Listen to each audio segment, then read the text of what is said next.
अब ये देख रहे हो पूरी यहाँ पे सील हो गई है, रबर ने ब्लॉक कर दिया। अब ना गाड़ी के अंदर जाएगी डस्ट, ना जाएगी हवा, ना जाएगा पानी।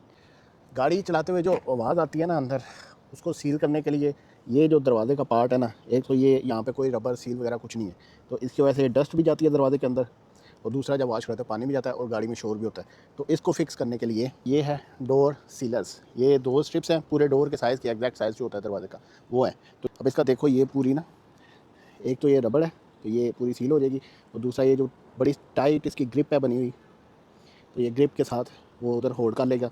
तो उसके बाद जब दरवाज़ा बंद करोगे तो सील हो जाएगा। इसको लगाने का तरीका क्या है कि जो रबड़ वाला पार्ट है इसको आपने रखना है बाहर की तरफ, ठीक है ना। तो यहाँ से ऊपर से मैच करना है इसको, स्ट्रिप के साथ साथ आपने इसको बस अटैच कर देना है। अब पूरी रबड़ यहाँ पे लग गई है, ठीक है ना। अब ये देख लो ये पूरी एंड तक लग गई है ये।